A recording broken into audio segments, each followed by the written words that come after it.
Hey now, it's me. Y'all already know what time it is, right?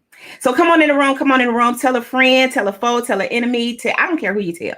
Just tell them that the I Am Enough talk show is on and popping. Can we say popping? It is day 3 of our first summertime international virtual book fair. And I'm going to give everybody a moment to come in because, we have a packed house tonight. We still got a few more guests that are coming in. But as you come on, wherever you are, I want to acknowledge Grady Baby Radio because we're streaming through Grady Baby Radio as well as the Winning Evening News. We're also streaming on Wake Up Winning for Entrepreneurs, Walking Through the Storm Facebook page, the I Am Enough talk show. And you possibly are even on our YouTube channel. And if you're on YouTube, I ask that you hit that subscribe button and ring the bell just like this. That's how that bell goes. Yep. Ring that bell and let everybody know that we're on. And if you're watching anywhere, I ask that you invite people, that you share the information, that you tell us who you are by putting your name down in the chat, by telling us what you do, because as this event goes on, you'll be able to connect with the authors online, offline. So I want you to really pay attention to the information that they're bringing and reach out to them and just say, hey, great job. I'm glad to know you. Where can I get your book? I want you to come to my conference. I want you to talk. I want to collaborate. You get the gist of it, right? That's what we do here on the I Am Enough show because your dreams matter. And you know who I am, right? I'm Wanda D, the motivational queen, your accountability coach, helping you get it done. And right before we get started, I want you to check out this quick video, okay? Say, okay.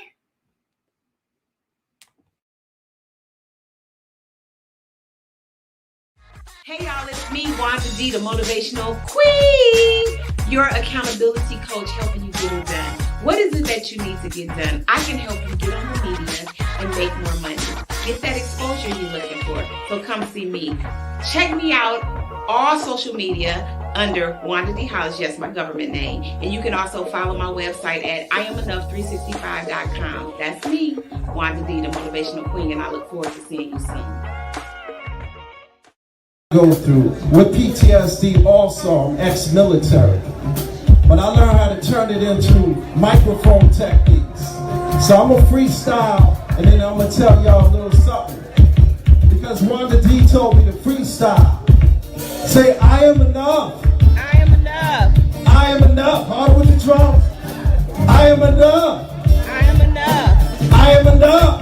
I am enough. I come from the boogie down, south side of town. MCs like me, we come incredible. See, I've been spending so much time in my head. Grab the microphone. Did you hear what I just said? I got skills, rocking on the mic. I pay bills all the time. Rapping on the beat with the rhyme. I'm coming off the top of my mind. I do this all the time. This is how I grind. I am enough. I am enough. Sing it. I am enough. I am enough. I am enough. I am enough. I am enough. Times right now totally rough. Every time I'm dealing with this stuff, I grab the microphone and I don't bluff. And when I hold the microphone, I'm like the bluff. Sit back and watch the crowd rock. I grab the microphone non-stop. Blast the microphone is, I got a bonus to grab this mic and do just what I like. Too much hesitation, I had to take the time. Sit back, relax so I can unwind. Messing with my mind. Now I gotta come out here and show this one time that I could unwind. Say a little stuff that was on my mind. And this is how we do. Are y'all with me? I'm with you too. Say I am enough. I am enough. Say I am enough. I am enough. Come on, times are tough and you know it's rough. But say I am enough. I am enough. Say I am enough. I am enough. I am enough. I am enough. I'm from the Bronx, baby.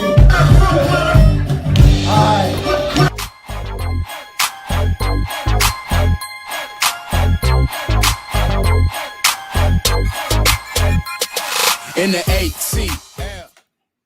Y'all heard that? In the ATL. Yeah, because that's where we are. We are in the, I know I'm coming in too hot. I can't help myself though. Woo! That song just do something for me. I don't know if that do it for y'all, but I'm over here like, that's my song. Okay, that's my song. That's my song. I don't know. It should be your song, but if it's not, it can just be my song. So, Wanda, you need to just calm on down just a little bit, just a little bit.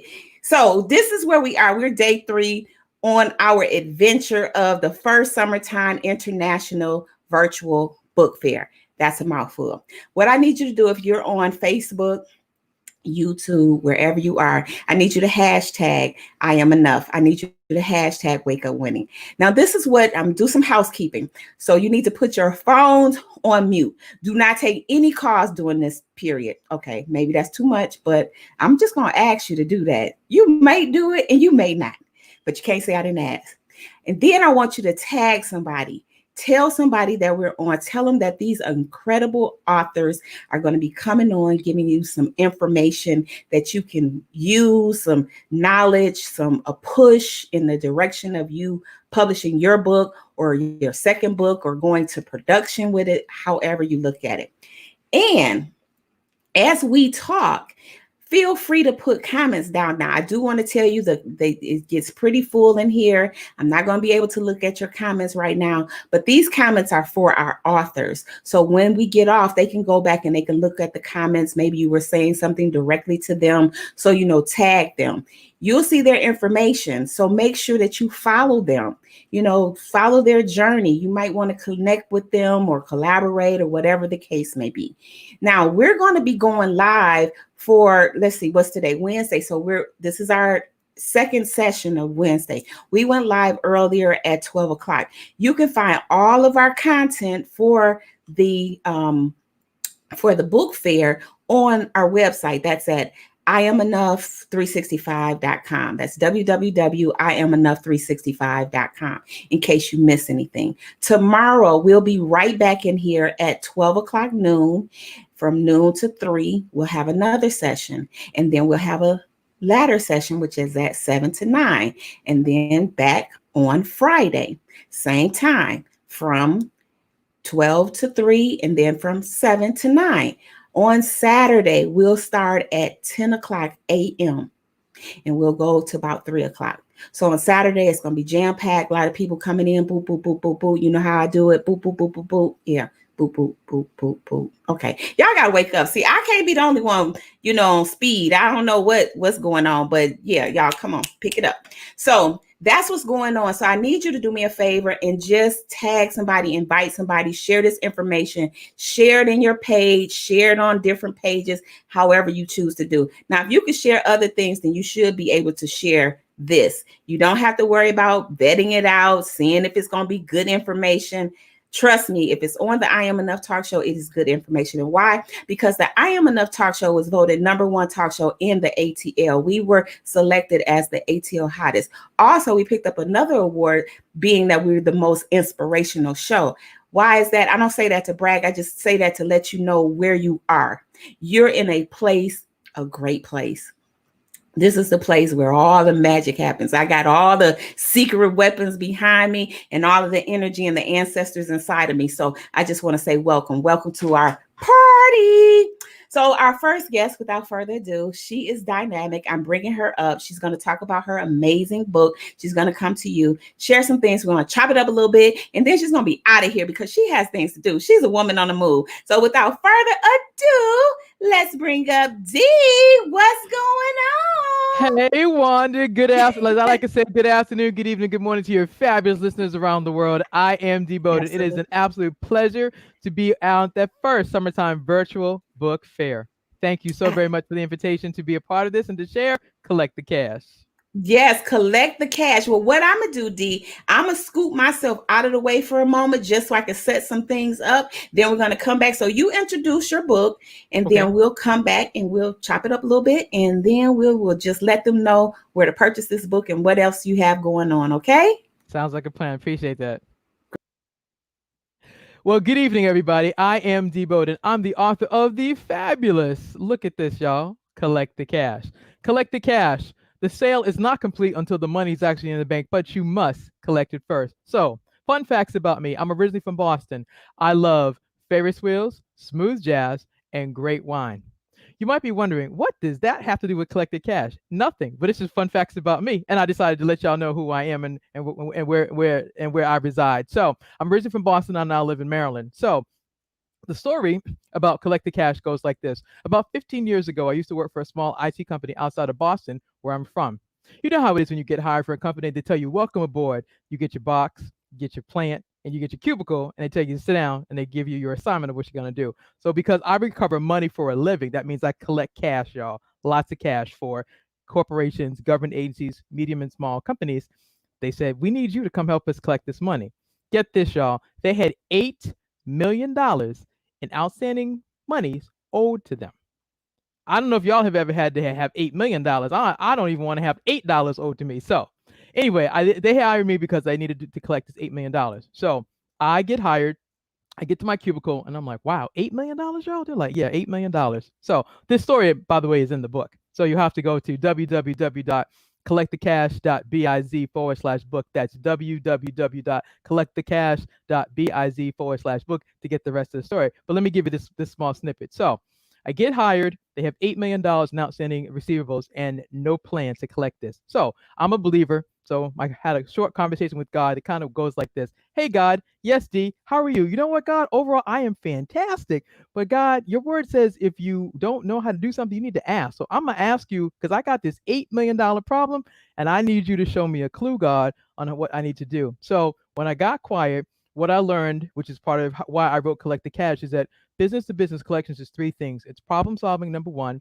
Number two is customer service. And the secret sauce to all of this that makes it work is gratitude. So when I went back to my cubicle with my box and my plant, I went to work and I recovered $6 million in 60 days while working part-time for this company, which eventually went out of business. Did y'all catch that? So we got $8 million. I go to God, get my clue, problem solving, customer service, gratitude. I collect $6 million. And then eventually the company closes. And the reason that I wrote Collect the Cash was to teach business owners how to win. Because of what happened to me personally and 100 people who lost their jobs 2 months before Christmas, I don't ever want to see another small business or medium-sized business lose money. I know that collecting money is hard. It's challenging. Most people would rather get a root canal than have to go ask a customer to pay them. But here's the thing. The sale is not complete until the money's in the bank, and you have to get comfortable. Just like you are comfortable asking for the sale to get your customer, you have to be just as comfortable collecting the money. So Collect the Cash is my personal journey about working for this company, the company going out of business, and then the things I learned along the way about why collecting cash flow, as y'all like to say, where the money resides. It's so important because here's the thing. Without cash flow in your business, you're not going to be in business long. And unfortunately, the company that I used to work for had a lot of money on the books, but not in the bank. And unfortunately, they closed. So the mission of Collect the Cash is to teach you how to problem solve, how to do customer service, how to do gratitude. And then for those of y'all who are sports fans, there's this whole cool super section about the collection zone. But you have to get the book to learn what the collection zone is. So I'll give you a clue. If you're a sports fan, type it in the chat. Let me know if you're a sports fan. Type it in the chat, because if you follow your favorite sports team, whenever they're getting ready for a big game, what are the players doing? They're getting into the zone. They're getting their mindset ready. They're looking at the strategy of how the other team plays. Well, in the book Collect the Cash, I teach you the art and science of how to get into the collection zone so that you're ready to recover your money and stay solvent. It's very important for you to do that, because here's the thing. Without doing that, you can be caught up thinking, I've got this money and I don't, or you don't have the right mindset, because how you look at one thing is how you look at everything. And in business, you have to have sales, you have to have a product or a service, and most importantly, you actually have to get paid for what you do. And when you learn how to do this comfortably, you'll learn, again, collect the cash. The sale is not complete until the money's in the bank, but you absolutely must collect it first. So I wanted to tell you, thank you so much for listening to my story. Cash. Collect the cash. Yes. I love it. I Thank love you. that. Because D, when I seen the title and then I read the subtitle, and it just it makes perfect sense, because we work so hard in sales, we work so hard in getting these products and projects together, and yet like you said, it's not done until the money is in the bank. And just what was your experience like as you were putting did you start writing the book while you were working, or did you start writing the book like afterwards, after you had went through some life experiences? So Wanda, how the book came about literally was in the middle of COVID last year. Okay. I was at home, like most of us, work. If you're blessed to work from home, I was working from home, and I kept watching the news, and I kept seeing all these major companies close. You saw them. You had the Kmart's, Charm and Charlie's, Payless. There was other Pier One and other stores. And then I kept seeing the restaurants were closing. All I kept seeing was businesses were closing or filing for bankruptcy, closing, filing for bankruptcy, and so I was like, well, I collect money. And so what happened was, so the other part of the story, what happened was I took a writing class, and the story that I just shared with your audience is what I told to my writing coach. And she said, D, you can teach us how to win. I was like, really? Because I'm thinking, I've been collecting money, receivables for a long time. It's not super sexy, but it's an important part of business. But she was like, D, you can teach business owners how to win. You've collected millions of dollars for governments and corporations. Can you teach us how to win with this part? And I was like, first I was like, no. Then she was like, come on. I'm like, okay. Come on. Come on. So we played double dutch for a little bit before I finally said yes. And then once I told that story, she was like, D, you have a process, you have a system. Yes. Teach us the system. Teach us how to track everything. Teach us how to not make a fool of ourselves. Teach us what do we say and what don't we say, so that we can actually make sure we get our money.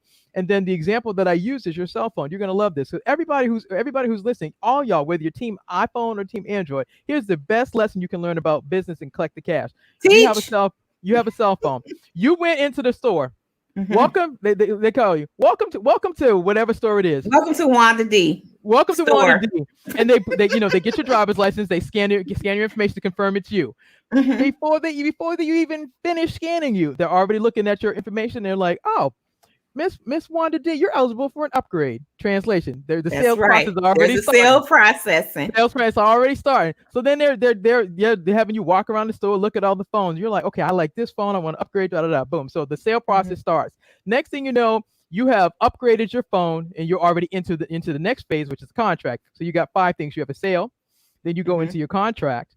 Then you have what's called order fulfillment. On the back of the box, there's a barcode. They're scanning it, put the information into the system so they can track this phone was bought by Wanda D. It's in this system. And this date. On this date, exactly. So you got the sale, you have the contract. Third is order entry, order fulfillment. Next thing is accounts payable, what we call is your bill. So once they get you into the system, the company bills you every single month, and they outline your terms, your conditions, how much the phone is for, whether you're doing it old school and you're paying it on layaway, or you bought it outright. But whatever your services that you bought, it's outlined in your invoice, which is called accounts payable in business. And then the last thing is accounts receivable, aka collections, which is where you pay the bill, or they got this magic button that disconnects your service. You keep because they don't one or the other. They're not gonna let you keep using the phone and not pay for it. But what I just taught you was what happens in business. So there's a sale, there's a contract or some kind of agreement, there's order fulfillment, whether it's product or service. They invoice you, which means accounts payable, and then accounts receivable, which is collections, which is what I do. You pay them, or they disconnect your service. The goal of all of that is that you don't end up getting your services disconnected. Now, yes, that's an extreme measure, but the point is that's what happens in business. So the story I was sharing earlier about the $8 million, we got disconnected from our jobs. We actually lost our jobs and the company closed. But the point is that when you learn that those 5 things happen in business, every business, regardless whether you are a solopreneur, which means you're a person of one, or you have a whole team, you have to have a sale. If you're doing it legally, you want to have a sale, you want to have a contract or an agreement, you want to have order fulfillment. Somebody's tracking your inventory, how many shoes did you sell, how many sneakers did you sell, whatever. You have to invoice for your services, and then you have to get paid for your services. That's why I use the cell phone, because everybody can understand that, because everybody who has a cell phone, everybody who's gone through has gone through that process, because that's what happens. They welcome you into the store. They do that. So yeah. Absolutely. And you know what? Another thing you said, like everybody, because like I work with a lot of entrepreneurs and now authors, and it's the same thing. You have to fulfill the orders, and then you have to get the money. When somebody say, oh yeah, I'll pay, and then they don't pay, then you have to say, okay, well, you have your book or you have your products. Where's my money? You know. Right. And the thing is how you set up your systems. Well, one of the things you make sure is that before one of the ways to alleviate that is that you don't ship the book out until you actually get the money. So like I said, Absolutely. the sale is not complete until the money's in the bank. So if you buy a book from me, the money is in my account first before I ship you the book. That's how it works. And it's no Right. different than when you go to a store. If you go whatever store you shop at, unless you pay in cash, if you use your debit or your credit card, you don't get to leave the store until you see these two magical words: transaction approved. Mm-hmm. That's the sale is complete. Mm-hmm. And And when you then see for go ahead. And when you see that, you know that basically the money was, they processed the money, they took it out of your account, and they let you leave the store with that confirmation that the sale is complete because it says transactions approved. Now, unless you're Right. nervous, you're sitting going like this because I don't have enough money. I'm teasing, but the point is, but that's what happens in that when you leave the store, unless you paid in cash, you leave with the two words transaction approved, which confirms that the sales process, everything went through, and that there was enough money to be withdrawn so that they could confirm that the sale is done. Otherwise, you don't get to leave with your product or your service. Right. So D, I know that you do speaking engagements. You go out and you help people understand this process. Do you have any events coming up soon? I absolutely do, Wanda. I am one of the featured speakers at Run Women's Conference in Dallas, Texas, y'all. I'm gonna be on the big screen, actually at the Okay. Texas Rangers Global Field in Dallas, Texas, on July 17th. Wow. Yeah, so that was my first live event. So yeah, I'm super excited about that. And actually, it's sponsored by Dr. Cassandra Bradford, who actually wrote the foreword to my book. So it's actually an honor for me to get to go and support her and then teach her business owners in the Texas area how to do this, how to collect the cash. Wonderful. Now, do you have ongoing courses or workshops that Yes. you possibly do online? Okay. Yes, I have a course. Yeah, there's a course. One of the courses I have right now is actually called Setting Goals. And if you go to www.collectthecash.biz under resources, yes, on the Mm-hmm. resources or courses, you'll see it there. So it's www.collectthecash.biz, and it's under courses. It's actually called Setting Goals, and I teach you. It's one of 5 classes, but the first step in terms of recovering your money is setting goals. Anything in life, regardless of whether you're in business or not, if you plan to achieve something, you got to set a goal. You got to Right. have a plan. Absolutely. You got to have a plan. It's kind of like you remember the movie Pretty Woman? Mm-hmm. Remember when Mm-hmm. I think the lady said, she goes, "Do you have a goal? You got to have a Mm-hmm. goal. You You gotta have a have a goal. goal. You got to have a goal. You don't want to be Mm-hmm. turning tricks all your life, do you?" I'm teasing, but That's true. Or maybe you that's true. do. Right. Well, yeah, but we really don't. We really At don't. some But point, you're gonna have to give it up. well, you have to give up something, but that's true. But we're gonna keep it wholesome for this show. Yeah. Okay. Seriously, Okay. the point is, I mean, I use that illustration to say that regardless of what you're doing, whether you're an author, you're a speaker, you're in business, you're an employee, whatever you plan to do, the first step in planning anything is a goal. So even writing a book, when you first start to write your book, what's the goal? The goal is the first question to ask you: who is this book for?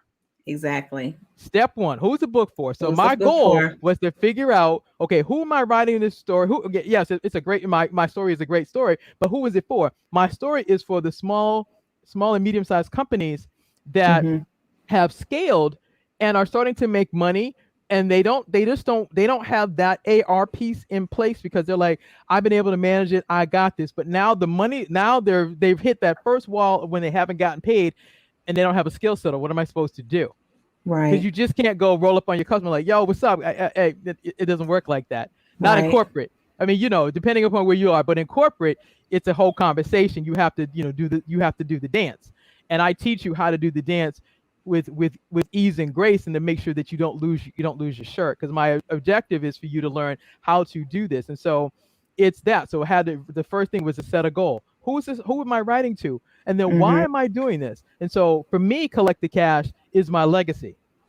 you know Absolutely. i I wanted to be able to have something that will live on beyond me, because Mm-hmm. when I started looking at all these companies, like I said, I was affected by a small business that went out of business.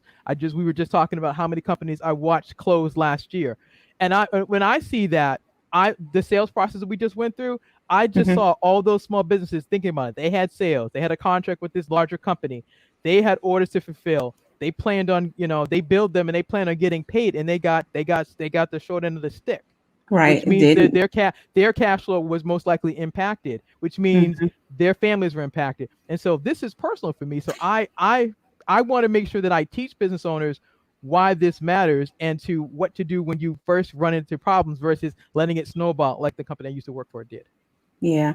So, Dee, this is what we're doing here. Now, I want everybody to catch this. All of her information is scrolling below, so make sure you pay attention, write it down. She's dropped a lot of nuggets. If you come by later, hit the replay and then reach out to her. You can best find her on LinkedIn, which she's often on there. I don't even know how we met. I think we met through someone, through Actually, another we met through associate. Marielle.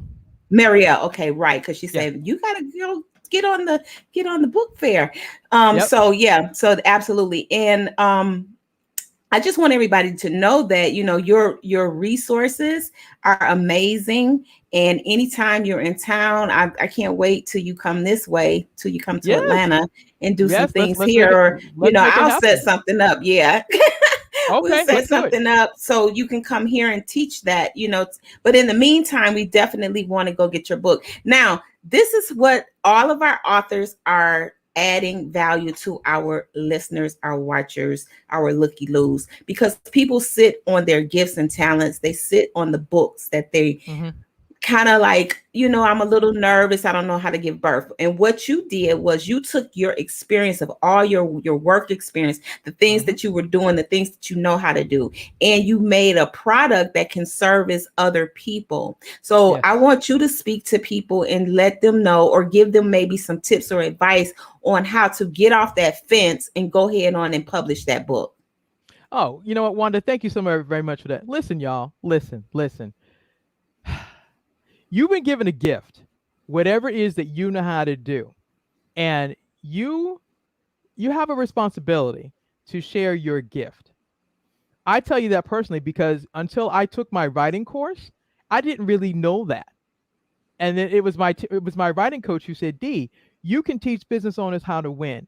And when she reframed what I do, as opposed to me, I just collect money for a living, to no, D, you're a teacher. You can teach us how to win. I want to talk to you who's sitting there saying, "Well, I don't have that story." Well, here's the thing. A year ago, I didn't have the story either. I seriously did Right. not have the story. I didn't have the story until I decided to watch her do her Facebook lives, and she offered a webinar. Who came to say, you can learn how to write a book in 90 days.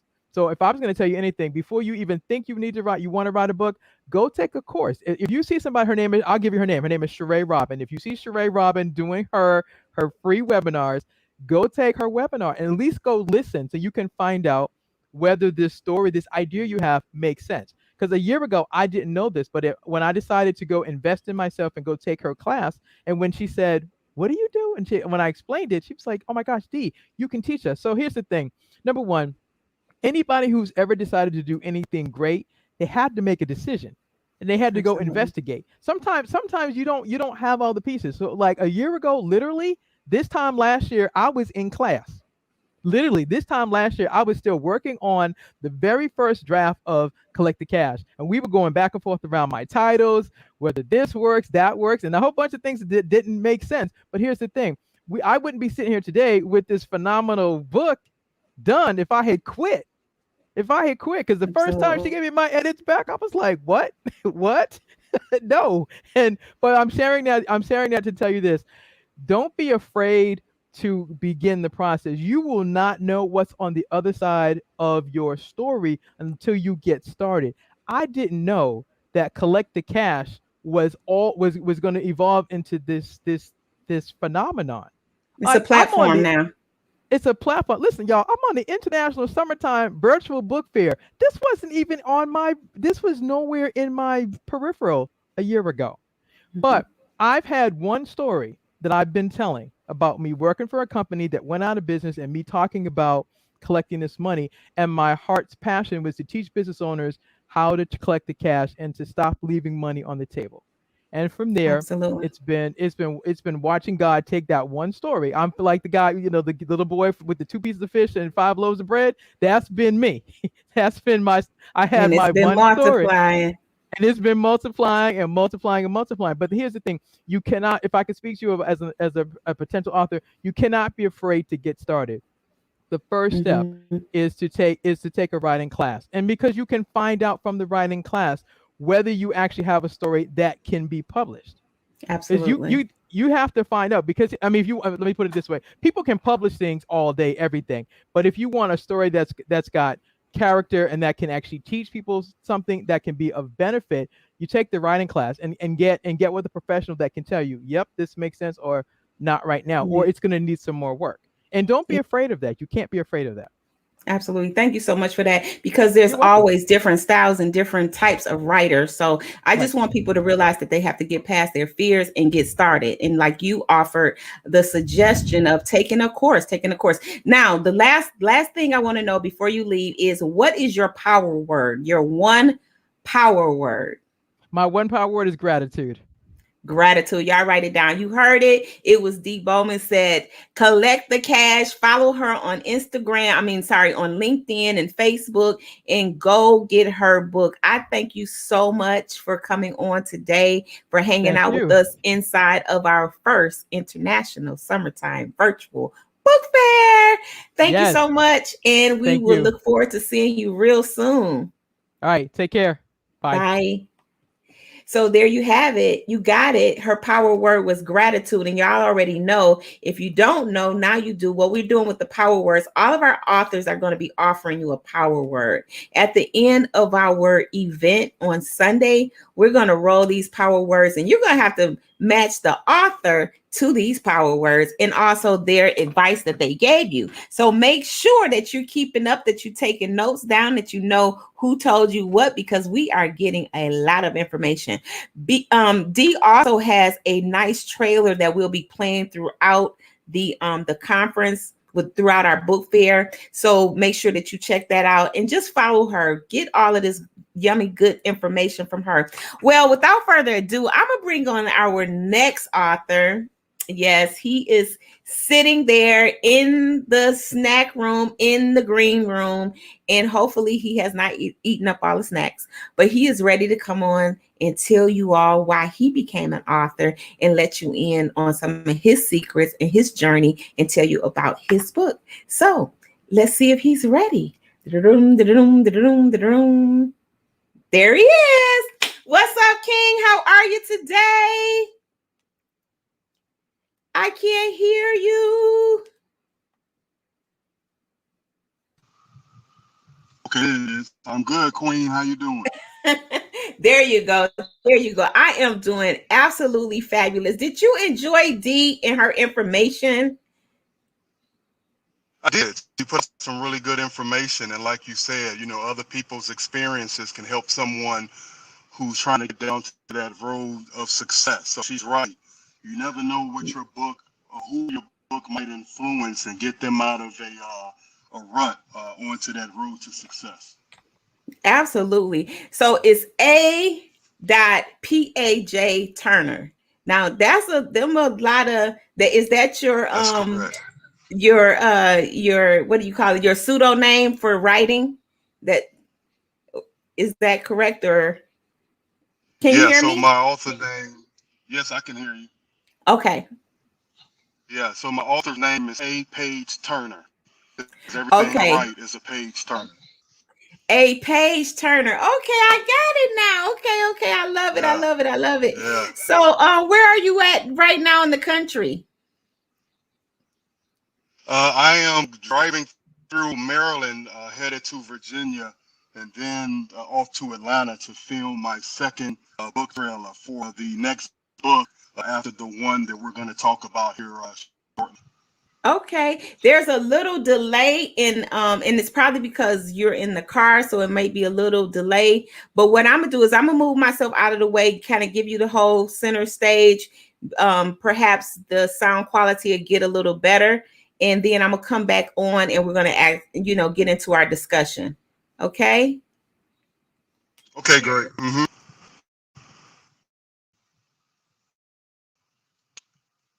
So, hey, how's everybody doing? My name is A. Page Turner, author of the urban fiction masterpiece The Emancipation of Limits. So before I go into the book, I'm going to talk a little bit about myself. Born and raised in Chicago, Illinois, joined the military at the age of 19 to an incident that I was on my way to a basketball game. I played junior college ball, and on the way there, I was at the wrong place, wrong time. I was held at gunpoint because I was in a different gang territory. So, they put the gun to me, wanted to know who I was, what I was doing in the neighborhood. And, by the grace of God, it was someone that I knew that happened to be in an area that stopped them from basically murdering me in the streets, right? So I get to my game. I didn't have a good game because I was shook up. And afterwards, I told my uncle and mom what happened. And my uncle said, hey, you got to get off these streets because the good guy always, end up dead or, something terrible happened to him. So I joined the Navy. I joined the Navy in 1990, and I did 8 years in the Navy. I found out that the Army was looking for warrant officers to cross over to Army watercraft. So I put in my packet. I got picked up, and I did 20 more. So, after that, I retired in 2019, and I made Army history. So I'm the first African American to reach the rank of Chief Warrant Officer 5 in the Transportation Corps, U.S. Army, since its existence in 1942. So after I made that feat, I retired. I took a job working for the Special Operation Forces, doing logistics for the Navy SEALs. When they went on missions, I ensured they had everything they needed for the duration that they were there. So COVID hit. I was bored. I was a definite fan of power. And I said, hey, I just stuck in the house, couldn't go to the gym. So I said, hey, I want to do something like power, but I wanted to have a black movement behind it. So hence the book, The Emancipation of Limits. So The Emancipation of Limits is about a character who loved his community and loved his people so much that he wanted to recreate Black Wall Street. He used money from the drug trade in order to do so. So The Emancipation of Limits is a 3-book series being written in reverse chronological order. So I'm writing the final book first, and then I'll go back in time. So this book is basically about, he's established, he did what he wanted to do. He has businesses, he has hospitals, he has casinos, he has strip malls, he has everything in the community all across the Midwest. And he has now took Black Dollar and kept it in the community, not 6 hours like it is today, but 10 days like other communities, white community, Jewish community. And he's changing the self-esteem, and he's changing the condition of Black people. So he's like a Malcolm X or Martin Luther King, but he's building Black wealth through extraordinary means. So now that he's established, now that he has Black people working and doing what they're supposed to do that mirrors Wall Street, now he wants off the game. So the Connect don't want to let him out because he's made so much money for him. They do things to attack his vulnerabilities to keep him in. So it's a great book. I've had over 30 reviews, and each review that I had is a 5-star. So just like you to go out, go get it. Go to YouTube to Quiet Professional Publishing, and you'll see the book trailer that I did. So the book trailer was filmed in Atlanta, and after I finished the book, I wanted to do something different than other authors do. So I wanted my book trailer to look like when you go to a movie and you're going to see your featured film and they're showing previews of other movies. That's what I wanted. So an Army buddy of mine owns his own production company. We hired actors, and we got done over a weekend. So it is a very, very good book. I'll have the Queen show you my book cover. I'm on my way to Atlanta now to film the second trailer for my next book, which is called The Proclamation of God. But the Emancipation of Limits is can be bought at my website and on Amazon. That is amazing. You know, a lot of things happened during COVID season, and a lot of people reached down inside of themselves and decided to do something that they had really been putting off. Had you thought about writing a book prior to COVID?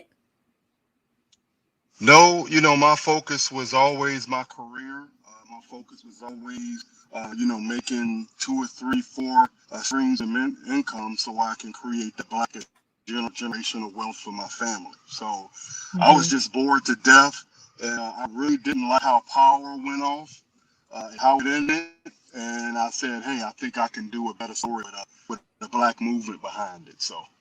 Right. And I love how you historically tied in Black Wall Street. You know, some friends of mine, we often talk about, you know, like the devastation of them destroying Black Wall Street, and why kind of like how it never was rebuilt because they, you know, just put different things. Uh-oh. Uh-oh. Uh-oh. We got a little technical difficulties here. Well, y'all know how technology is. Let's see if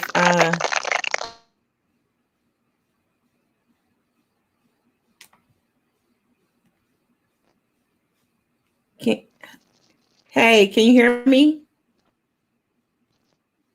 You can't hear? Can you Can you hear me hear? now? I can, but it's a lot of static. It's a lot of crackling. Do me a favor and kind of do this. Disconnect your headsets, log out, and then log back in. Try that. Try to disconnect your Bluetooth and then log out and log back in. Okay, while he gets that together, I hope so, because this was going to be a dynamic conversation.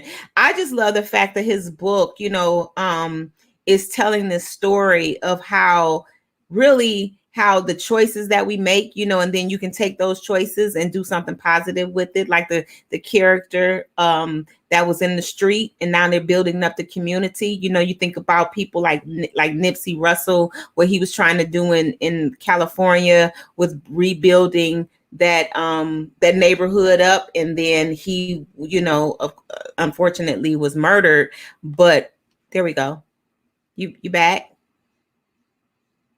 Can Okay, hold on, let me, your mic is turned off. There you go, say something.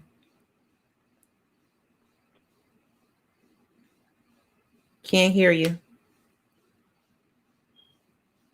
Can't hear you. It's turned back off. I don't know why it keeps muting. It says your mic is disconnected.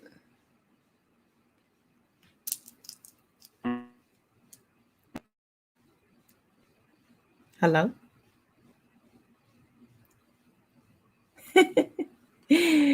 I just love it. You're muted. Are you muted on your end? Can you hear me?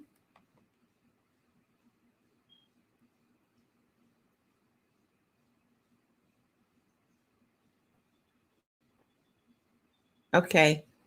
I can't hear you. Uh we might have to pick this up again. Don't worry, I'm not going anywhere. And you coming to Atlanta, so perhaps we could meet in person and I could just do an on-the-spot interview with you. How about that? Let's see here. That'll work. Thumbs up. Okay, moving right along. Thumbs up. Okay, good. So A Page Turner, it was in the building, Emancipation of Limits. I am just so kind of upset because that cover is amazing. Can you hear me? But StreamYard technology on phones don't work. We will pick this back up. I will be in touch with you real soon. Okay. Thank you. So check out his book. Okay, it definitely tells the story, and the fact that it's a trilogy. I believe it's a trilogy. So he said he started out with the end, and then he's going back to, like, how did they get there. And this is all about the authors. Okay, telling stories in any form, whether it's to, like, Dee's book was totally different, is helping businesses grow. His book is entertaining, but everything, all books have a spirit to connected to it. And as he was talking about it, that the parts that we did pick up was that pretty much we can do anything we want to. Pretty much we can take a bad situation and turn it into a great situation.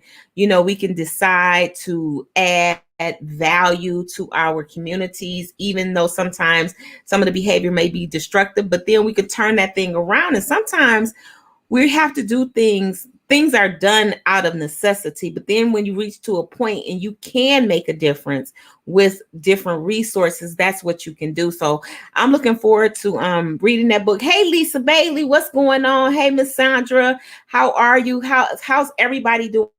Thank you so much for coming in today. Thank you so much for inviting and liking and sharing this information. If this is good stuff, I know that we having these hiccups through our streaming service. But if this is good stuff so far, just say good stuff. And before I bring on our next author, because she's waiting patiently in the green room, I just want to say this. When I go live, like, I'm used to being in the studio, but we've had to shift, since COVID and everything. So my studio went home. But I give people instructions of, like, what to do, what not to do. And I'm just going to say this. When I come to you, the best thing to do before we go broadcast is to be home, to be, like, stationary. It's very difficult because as you're traveling through cell towers, it will interfere with the broadcast. But as it turns out, we were able to get a little information, but it's always best to be stable in your internet connection, because I didn't even realize that, but as you driving and as you're traveling, you go through different cell towers, and it drops the feed and it picks it back up. It drops the feed, then it picks it back up. So the best thing you can do always to have a better reception is there's a thing called a signal test, and you can run it on your computer from where you are. I learned this about 10 years ago when I first started out in broadcasting, because I would do a lot of mobile events. But one thing that I will always do, and thank goodness for my coach, is she said we have to test out the internet bandwidth before we say yes to a project. And she was just really, really dedicated to that philosophy of, no, we're testing it before we say yes. And the reason being is because things like this happen, and you don't want things like this to happen when you're broadcasting and trying to give people information. However, the effort is sometimes all you have to have, and you can't fold under pressure. And I say this because I coach people in the space of broadcasting and getting their, shows started and things of that nature. And people sometimes don't get started because of the fear of thinking they have to have everything in place. And I just want to tell you that sometimes you're not going to have it in place, but you do have to get started. He share something very interesting, and I like this. When you write your book, make sure that him doing the trailer that they're doing is a part of marketing. So however creative you want to be with your trailer is up to you. And it always depends on your budget and your contacts and your resources. Luckily he has a friend that's in the film and production business. So I'm sure that, that's helpful, because then you have somebody that'll mentor you through that process. But at the end of the day, you got to think in terms of, how do I market my book? After I've written it, how do I market it? And so for Dee, she's marketing her book in a way of doing events. She's doing an event in Texas, and she gets called on to do speaking engagement. That's a form of marketing her book for what she's doing. I can see people, based on your book, is how you would market your book. So this is why it always helps to have maybe like a coach in place or be connected to a group. So then people can feed into you, like, how do I do this? My book, I have this type of book. What is this type of book good for? Like, we have Miss Bell is coming on, and we're part of a collaboration, and that's another great book because it's filled with stories. Plus, it has so many tips on mindset and different things of that nature. So if you wanted to take this book and do a whole segment on just how to restart your mindset or how to gain clarity, you could, just from the stories that's in the book. So my point and my what I'm trying to convey to you is, after you have your book, always take time to develop a marketing plan so you can continue to be able to show up and showcase your book in a way that is beneficial to you, and it's also beneficial to the people that you want to connect with and that you want to service. Okay, so with that being said, we're going to take a quick pause for the cause, and then we're going to come back and I'm going to bring you up our next author for tonight. Yes. Wanda is considered one of the most passionate and positive people you'll ever meet, both personally and professionally. Her inspirational mentoring, sales, and customer service training has dubbed her to be Wanda D. Hollis, the Motivational Queen. She launched Wanda D TV, a revolutionary online real estate talk show where local businesses and community leaders discuss their services, issues, and concerns. Wanda is passionate about helping people achieve their goals and dreams.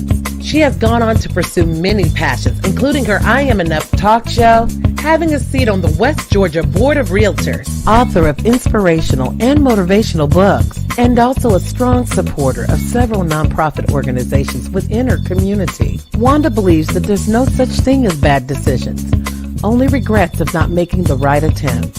For speaking engagements or to book her for your next event or conference, please visit www.IamEnough365.com.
Available at Christian bookstores and online. Purchase it today.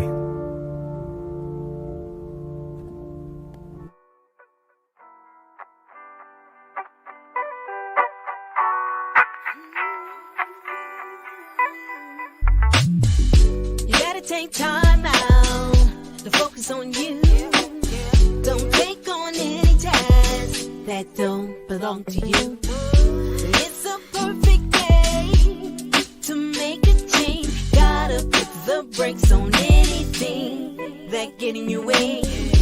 No time to second guess. You gotta put your trust in God and walk by faith. It's got to change your life. Know what you want and apply. Go far beyond than just try. Goodbye and your destiny. Just clap your hands if you understand. Just clap your hands if you understand. Yay! Just clap your hands. Clap your hands if you understand. Hey! Are you clapping your hands? Yeah. Clap your hands. Clap your hands if you understand. Hey! She did that song, didn't she? She really did.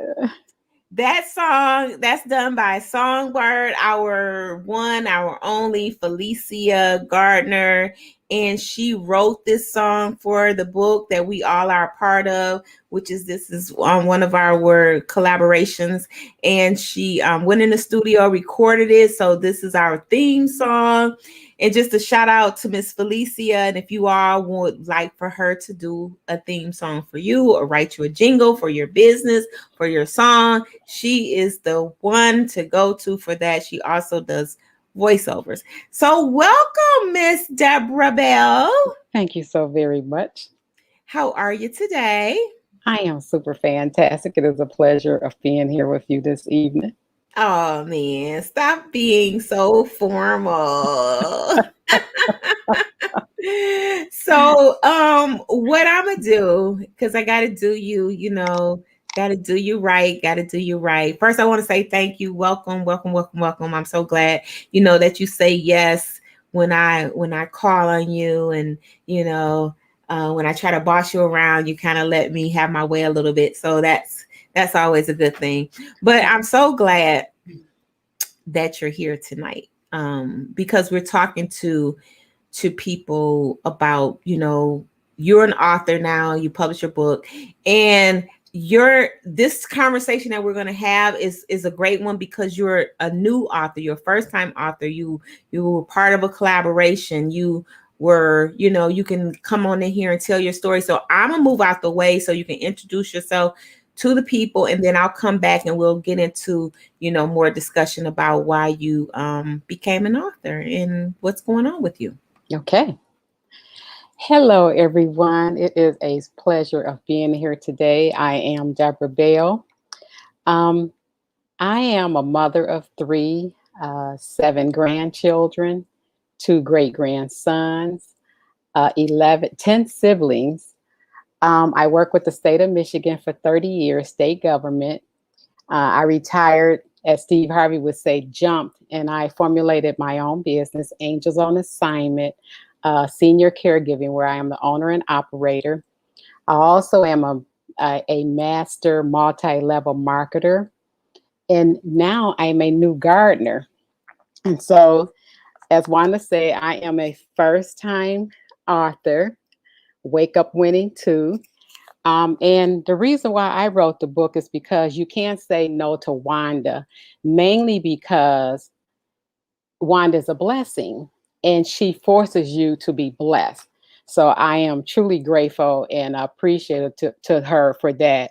Also, the book, my story, because it is a collaboration of many of us. This is my cute picture on the back. But anyway, it is a collaboration of many of us. And my mission is to reach, whoever, the young, the middle age, and the seasoned. And everyone has a story. And that's what Wanda said. She said, you have a story. And so I'm so proud to be a first-time author. And I look forward to Wake Up Winning Volume 3. Wow, you just spoke that into existence. So, yes, you know what, you are so funny.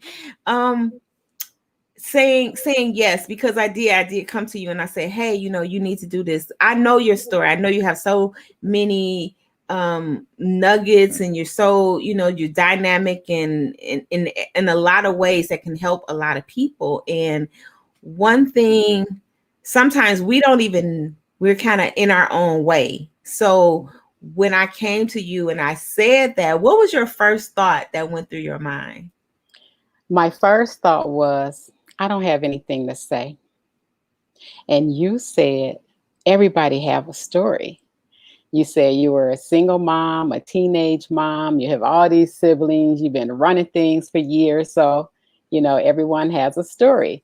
And so I was like, well, how am I going to do this? What am I going to say? And you reminded me that it was going to be real easy because it would just be questions that I answer.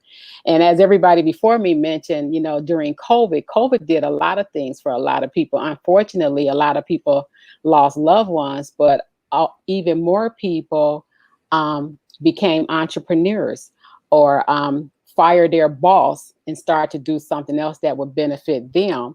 And I remember the first time I ever did multi-level in the 90s, that question that they always ask is your why. And my why has always been for my children. At that time, I didn't have grandchildren. I think I had one on the way.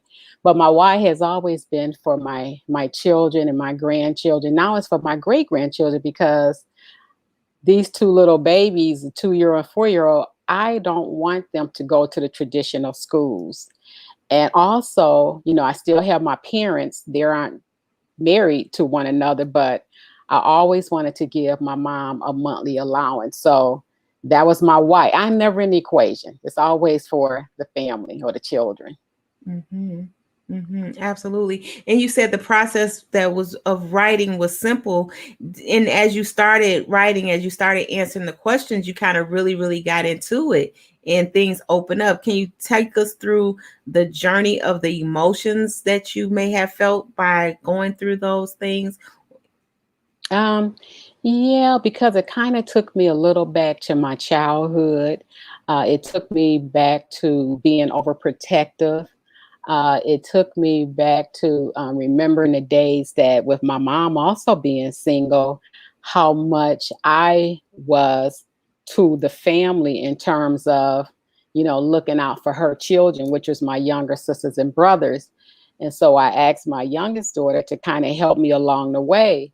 And, she brought up things that I had totally forgot because my children went to private school.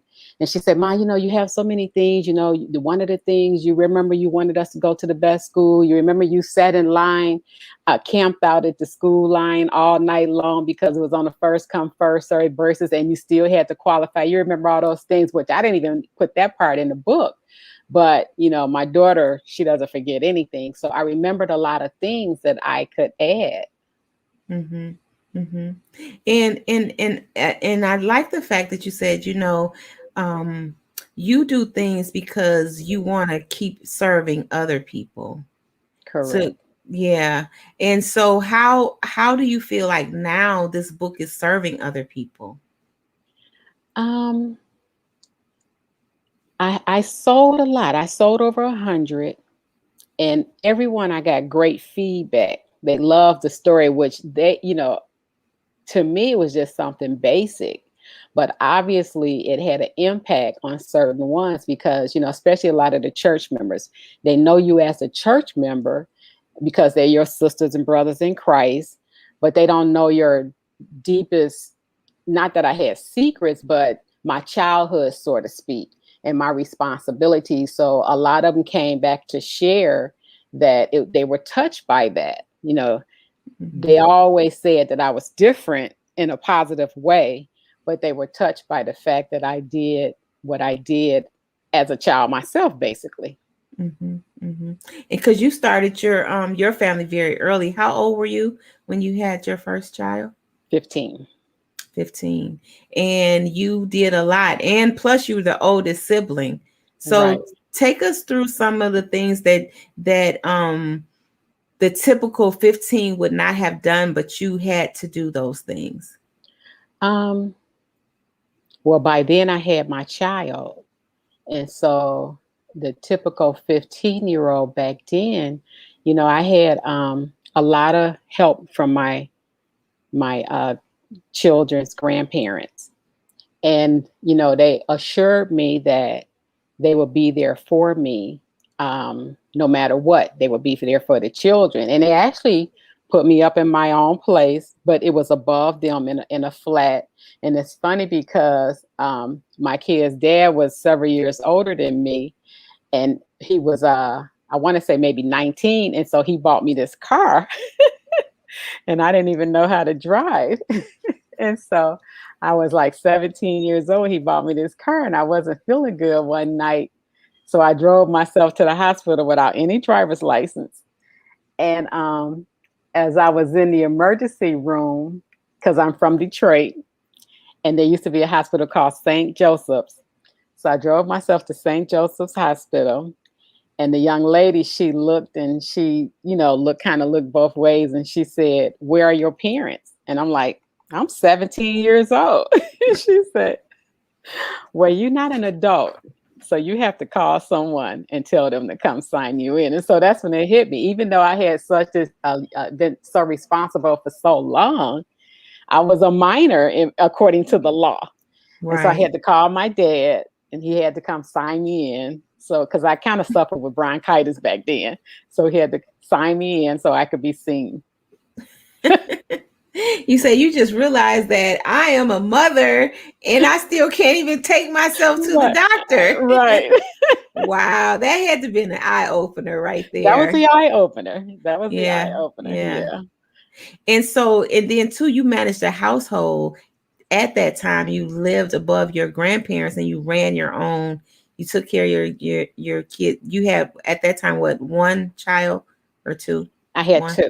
I lived above their grandparents. Right. And their grandfather made it very clear, you are not married. I don't even think my kid's father lived there. However, they provided for us. But again, he worked at Chrysler. So he would give me the whole check except $10. That was his weekly pay. And I would go spend it all on my kids. And he's like, "Deborah, you got to save some money for the week." For the week, right. So my point is, I know we live in a different time, but you can do what you want to do if you just put your mind to it. And more importantly, I knew that I was responsible for these little people. So we pretty much grew up together and I was responsible for these little people. So I was going to give my very best to make sure that they had the best. Mm-hmm. During your process of writing your part in the book, was there ever a moment that you felt like you couldn't do it or you didn't want to do it, or you just kind of, was that ever a thought or issue with you? No, that's never a thought. My only issue is I am a person who, even working for the state, because I work for state and federal, because we had a dual contract, and I had to do reports every month. And so my philosophy is I don't like to start 2 or 3 weeks earlier. I rather work on it 2 days ahead and have it done instead of going back and forth. So with the book, I kind of would jot down little notes along the way, but when it came to the book, I think I completed it like within a week. So I just settled down and took care of everything within the week to complete it. Mm-hmm. So at that point where you were kind of taking your notes and putting them to the side, and then you sat back down and you compiled everything together, and then you just went all the way through it. Correct. Is that Yeah. what you did? Okay, Yeah. great. Because I just want people to understand that everybody has their own process to writing.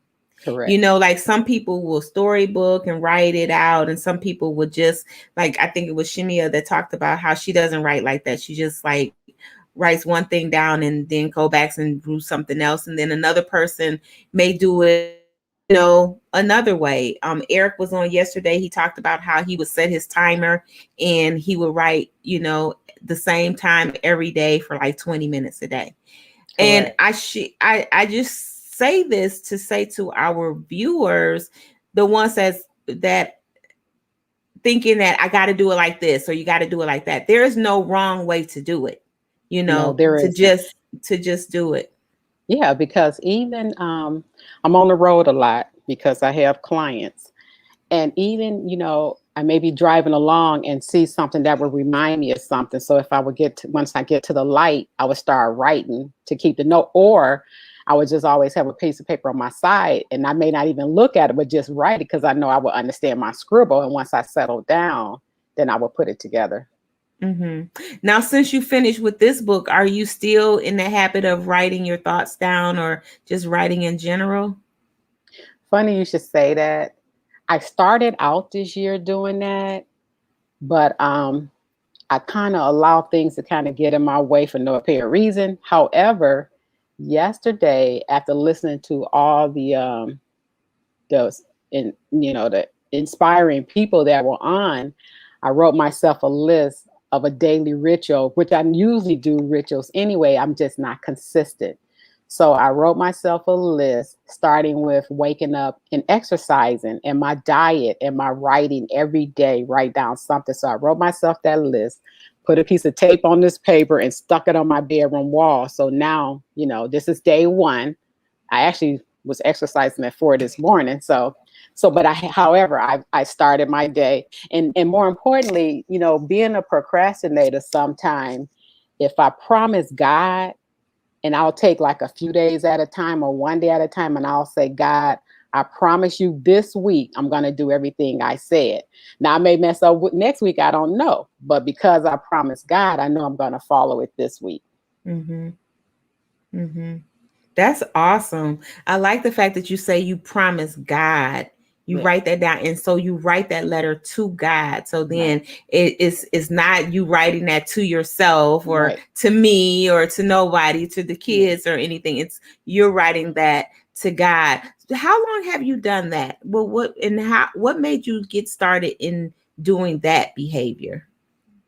I think I started really young, and mainly because, I'll tell myself no, but I won't tell God no. So if I promise God, then I know I'm going to complete it. But I may say to myself, I'm staying in bed today because it feels good. But if I promise God, then I'm going to get up and do it because I promised him. And that kind of like makes myself, and one of your sponsors, Peter Jensen, he always says, it's easier to stay in shape than it is to get in shape. Mm-hmm. And so I'm following that, it's easier to stay in than to get in. So as I work on getting in shape in all of my affairs, physically, mentally, spiritually, financially, it's going to be easier to keep it going than to start it up again. Wow. And that is so true. And I guess in everything, right. And one thing about the book, Wake Up Winning No Matter What, because losing is not an option, volume 2, it answers that question of to get to win in all areas. Correct. So you don't leave out any area of your life. Over the years, was there any area that maybe you struggle with a little bit more than other areas? In the book or in life? Just in life in general. To me, life has been easy for me. To me. Now, it may not be easy for someone else looking at me, but the reason why it's easy to me is because I go by God's promise. And his promise is, I created you. I love you. And I'll be like, okay, God, now you promised. You said, because our spiritual leader said, bless her soul, even though I had my parents, but my parents were young, so they really wasn't my inspiration.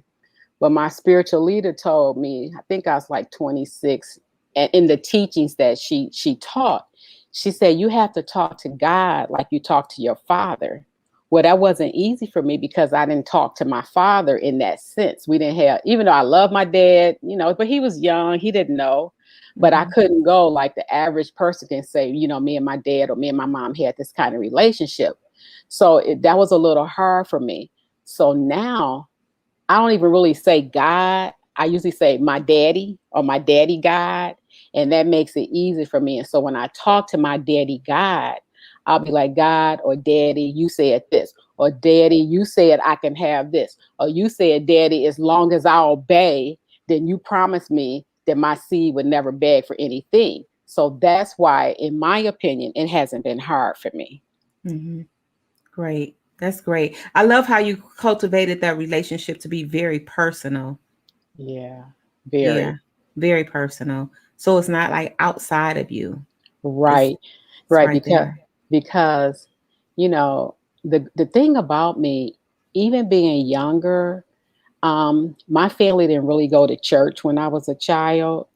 So wherever we lived, then I always met friends that went to church. And so I went to church.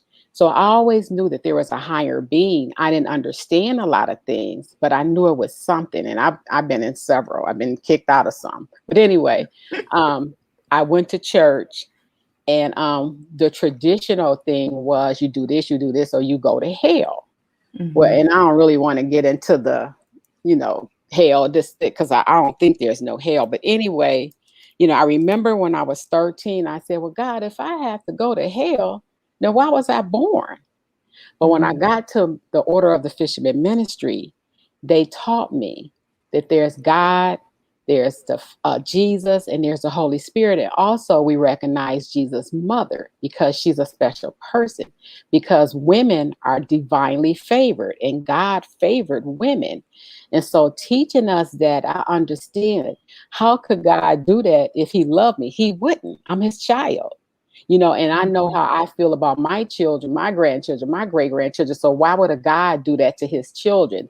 So then I had to reverse and know, okay, I'm divinely favored. God loves me. I'm his favorite child. I'm the king's kid.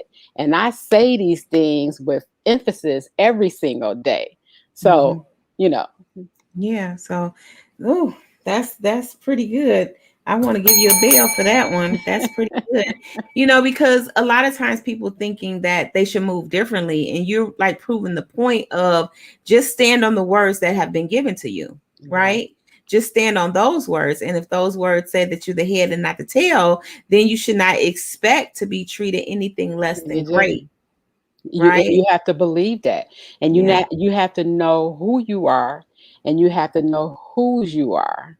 And so Mm-hmm. when you hear people, women, men, whatever, saying that they're looking for someone, no, all you have to do is love yourself, because you can't ask anyone to love you if you don't love yourself. And that's one thing I do. I love me because I know who I am, and I know who created me. Mm-hmm. So, that's why I said, in terms of, the young, the middle age, the seasoned, and even older women, they have their issues in terms of not loving. But see, the thing about God is unconditional. You can't do things with a condition, because that's not God. That's ego. So when you Mm-hmm. just do and give, God gonna make a way for you no matter what. He'll Mm-hmm. roll out the red carpet. Absolutely. What do you see yourself because you mentioned it with volume 3. How do you tell somebody how to believe when they're really really in a dark place? How can you really help somebody believe something that because they're really really torn and just life has really hit them in a way to where they really have lost all hope? What kind of help could you give them? How can they believe? Um, I guess you first have to start by shutting off the television, shutting off social media, and begin to say affirmations that you feel. And if you do one a day or two a day, you have to say it until you feel it. You have to say it and demand it. You have to look in the mirror and you say, look, I love you. You are, or I am, God loves you. So when you shut down everything and you look at yourself and you touch yourself and you feel your energy, then it will come a time you will believe. And you have to not listen to the chatter that may be in the background of someone else saying, I love you, because nobody love you like God, and nobody love you like you love yourself. But that's number one. You have to learn to love yourself and begin by just decreeing it. Mm-hmm. Mm-hmm. Mm-hmm. If it's that easy, why do you think so many people struggle with that? I think because they don't know who they are. I think because people think that they're human, not spiritual. If we all know that you're a spiritual being living in a human body, then you can understand it. But we all, and I remember when I did, I didn't understand when I was younger. Human, spiritual, what's that? But you're spiritual first. And it could be a little deeper than that. That would take time. And I don't want to make it sound like the lady not understanding, and they don't have to, because I know and I believe. And the only thing I can say to you is that a person, for me, my philosophy has always been, I don't have to prove or show anything. Just watch me, because I'll demonstrate it. I remember one time, one of my girlfriends, we used to work together with the state. And she told me one time, because I always like large vehicles. And she told me one time, she said, how come every time you go to the dealership and you get these really nice cars, and I know it's material, but I'm just using this for an example. She said, you get these really nice cars and I get these little cars. I say, for number one, when I go in, I've already done my homework. And I go in and I say, I want a 4-door or 2-door. I want a sunroof or not. I want whatever they have. I want this color. I don't go in there saying, what can I have? I go, because I got to pay it. Because she said, well, I make more money than you. And so, well, that's neither here nor there. But I go in saying, and I don't do it with I do it with a demand, but I do it with a demand of love. And I'm a people person. So I'll go in there and I'll sit down and I'll communicate. Look, this is what I want. This is what I like. This is what I don't want. And this is what I can pay. So get me something in this ratio. And then I'm driving away with it. And that's for anything. So you really, really, truly walk by faith. Truly. Truly. In the demonstration. Truly. It's right there. Yeah. Yeah. And that's what Wake Up Winning is about. It's a lot of stories of people really walking by faith. You have a very strong message in there, and the inspiration that it leaves lingers. I think that the way that the book is kind of like written, it allows people to keep up with the readers, even or the authors, even after they read that book.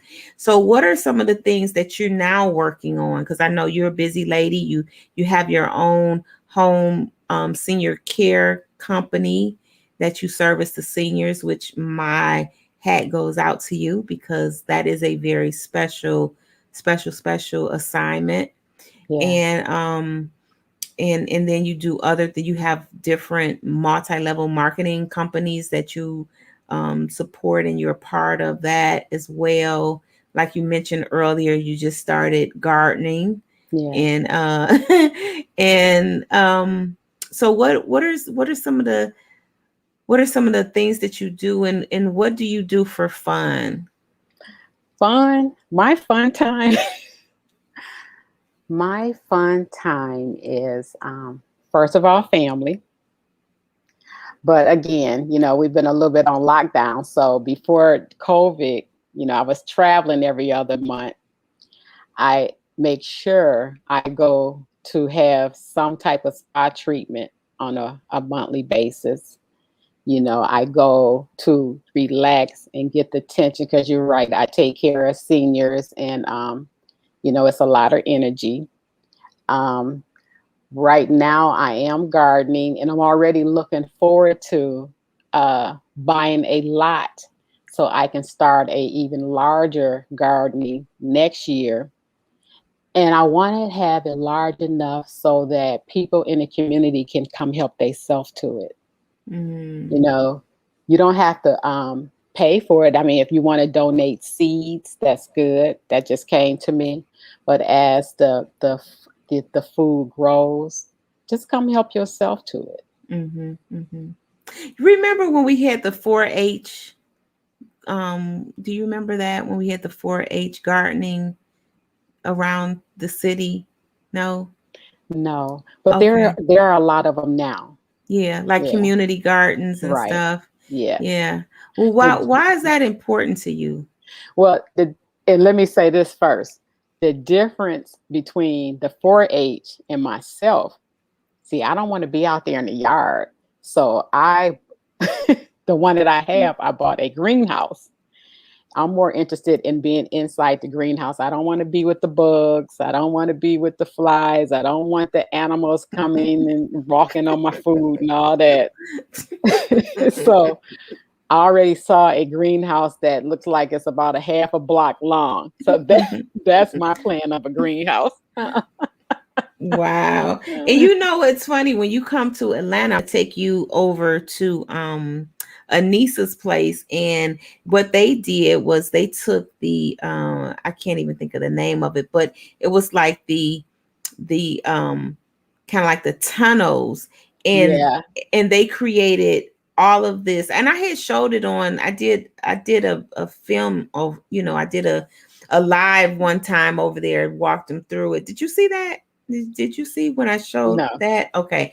But it to your point, it's not in the element, and they grow it on top of hay, and then they put dirt. So then she has her own filtration system. Okay. So it's really sustainable. And Right. it was I tell you what it was. You know how the flower garden centers are Yeah. with Right. that's what it was, and they converted that to doing Okay. vegetables. And Okay. then they have the greenhouse. With the greenhouse, what they do is they create their starter plants. Okay. So they start them there, and then they move them into the bigger cyclones. So, and see, being a first time gardener, of course, I didn't know anything about that. I bought these raised beds and I just put seeds in. So now everything is growing. I Well, don't know. it grows though, that's for sure. And I don't care if it grow, it's getting I'm gonna eat it. Mm-hmm. But I did line everything up, and I put a sticker there, but I didn't think about just putting my collards in one brick bed, or my I did put the strawberries in one. I put my cabbage in one. I took my herbs in one, but my broccoli, my collards, and my okra are all on the same. On this side, my zucchini, my squash, the beets that didn't survive, and the corn. The corn grew so fast it's touching the roof, so I had to I had to go out and buy I knew some. that was a bad idea when I seen it. I was like, he was like, I don't know. So I kind of get up, in my midnight hours, I'll kind of YouTube some things to see what's going on. But I'm just excited that that you're doing it. my hands are growing it. Mm-hmm, that you're growing it. Right. And you were saying the other day that you had ate some of your fresh herbs, and the Yes. difference of the Yes. taste and Right. smell. Yeah, the smell was in the car, driving along, and it was the cilantro. And my girlfriend, the motivational queen, told me to preserve the cilantro, wrap it in some paper towel with some water, and put it in a bag, and so it preserves it. Yeah, in the refrigerator. Yeah. Because I love cooking with fresh herbs, and I could just get in that kitchen and just be chop, chop, chop, chop, chop. Right. And creating anything. And it's nothing like cooking where you can go and pick what you want to cook and Yes. saute it up or cut it up and just, Right. eat it like raw straight out of Right. the garden. So and what's going on with your seniors? Well, my seniors are doing super fantastic. One made a transition a few days ago. They had his services today. I have one tomorrow. So they doing real well. One, he always tell me, he say he never remember anything else, but he always remember, Debbie, you something else. And so I went to go pick him up. I went over there Monday because this particular person, I go on Monday and Friday. And his wife wants me to come more days because she said he's happy when I'm there. But anyway, she said he hasn't been out of bed since Saturday. This was Monday. And I said, well, he stayed in bed all day Sunday? She said, yes. She said, but I'll see you all. She always leave out. She leaving. She's 90. Booking up. She's 91. He's 93. So anyway, I say, what's going on with you, Max? Nothing. I said, well, get out of bed. For what? I said, because I said so. So I put on this music and he's do some little opera singing. So I put this music on YouTube, Don Giovanni or someone. So I put him on and he was singing. Then I put on Bo Diddley and he was singing. So I'm like, it's time to get up for your shower. So he got on up. He said, oh, I'm so weak. I said, well, you weak because you haven't ate in 24 hours. But anyway, he got up, got a shower. I made him the largest breakfast and he's doing okay. I'll see him in a couple of days. Then I have one tomorrow. I'll go see her and she's, I go clean her up really good and make her breakfast and do her little laundry and make her bed, change her linen or whatever. And then, give her back to her son-in-law and let her rest. Deborah, what drew you to working with the seniors? Because seniors and seniors paved the way and children are the future. The reason why I was drawn to seniors is because some have families, some don't. Some are put away and they're not well taken care of. I don't know if it's due to lack of staffing or people just don't care. But I think that if you just show them a little love, they'll live longer. Because I know for a fact, and been told by some of the staffing at certain facilities that I work at, that they actually thought that person was going to die. But when you just tell them, I love you, you think I'm here because I want your money? No, I'm here because I love you. Somebody got to love you. And it, makes a difference. Wow. That's so beautiful. That is so beautiful. And that's so true. When people, and that's true just in the spirits, our spirits, that's why you say that we are spiritual, because when we understand that the connection is from our souls, and to have someone that can touch you or rub your head or rub your hand. And, I know when my little seniors were in the hospital and I would go up to my grandmother's room and I would get her this orange peel lotion that Body and Beyond, Bed Bath Body and Beyond, whatever, that they sold, because it smelled so good and it just lit up the whole. Yeah, it just lit up the whole room. This orange, it was orange peel or orange something.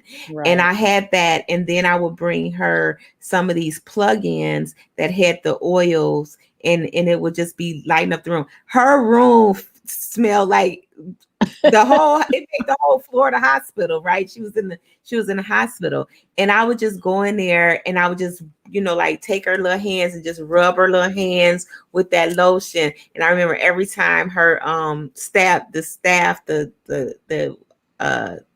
the nurse or the doctor would come in, they would always reference to how her room just smelled, and how she just smelled like, like a little orange blossom or something. Like Bath and Body Works. Yeah.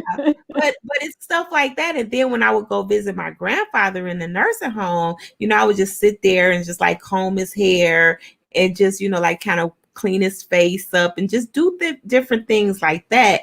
And that's what you give the seniors. You give them that love. It's not like, oh, let me just go and change your bed and stuff your mouth with food. But no, you sit there and you have like conversations with them and playing music, and you do the things that touch their soul. Right. That is so awesome. Yeah. And when I first take the case, I always ask, like I have one of my favorites. I love them all, but I have one of my favorites. And I always ask the family, what was their career? And so this particular one, she was a teacher. She was also Hungarian, but she had been in the United States for many years. So anyway, being a teacher, when she began to act up, I would go get her paper and let her write. And I'll say, okay, it's time to do the student's homework. And so she would just scribble, and I'll make up a child's name saying, wow, you really did good on their homework, that you gave them an A. Or being a Hungarian, I would play certain music for her. And she didn't really talk much. I would play the Hungarian music. And she would say, that's it, that's it. And then I'll turn that off and put on Aretha Franklin. And then we'll get up and dance. Now, I love it. my client that I had the other day, the one that made his transition, actually, it was the first time I had ever met him. You know, I was called, can you come over because, you know, he's in hospice. Can you come and spend a couple of days with him? So I took a couple of days of clothes. I didn't need them. But anyway, when I first went in there in his room, I called him by his name and I said, you know, I'm Deborah and I'm here to take care of you. So I kind of like rubbed his hair, you know, touched his hand. And because he's a Christian, I sing the Jesus Loves You song. And I could see him batting his eye and shaking his hand a little bit. So I sang Jesus Loves You. Yes, we know, cause the Bible. I even kind of hit a couple of notes that I didn't know I hit. But anyway, you know, it gave him a peaceful, you know, night. And so around 12, you know, I would check on him like every half hour, whatever. So I had checked on him about 12:30 and something told me to go back at 12:45. This was a.m. And I went back and I said, I think he made his transition. And he had. And so I called hospice. I'm like, I'm not really sure. And I say, if he hasn't, and you've driven all the way out here, she said, well, that's okay. If he hasn't, you know, I'll come back when he does. So anyway, she came. Of course, he had made his transition. Then the police came. You know, and I went in there and his little eyes was open. So I kind of like closed his eyes and put a blanket over him. And when the funeral home came, you know, they took him on home. In fact, they had the services today. And of course, my child forgot to tell me, so I didn't make it. But anyway, you know, he had been wanting to go home with his wife. And you know, what's so amazing is, you know, we get, as people, we get so caught up on material things. And this man was a developer and he had, I'm sure he was rich because he had this condo that was 3 levels, spiral stairs, and it was immaculate. It was beautiful. So once they took him out, you know, I just kind of like looked around the house and I'm looking like all this riches because you've never seen a money truck behind a hearse, but all these riches. So my point is, you know, live for now. Surrender love, you know, tell people, look in people's eyes and just say, hello, how are you?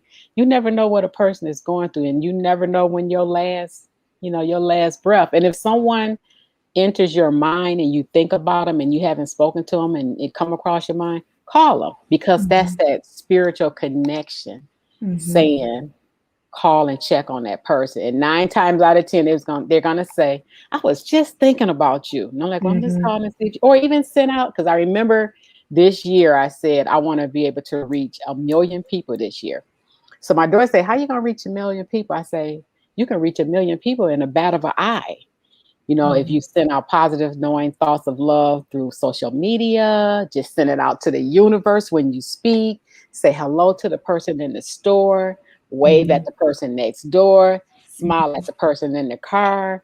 You know, I had a thing with the mask. So I would just take my mask down just to make a smile. And if I had to wear the mask, I would scrunch my eyes so that they can see that I was acknowledging them. But I understand people fear. And that's one thing I don't have. I ain't fear the people in the streets. So I know I ain't fearing no God. Absolutely. I love that. So that's why you wrote Wake Up Winning No Matter What, because you definitely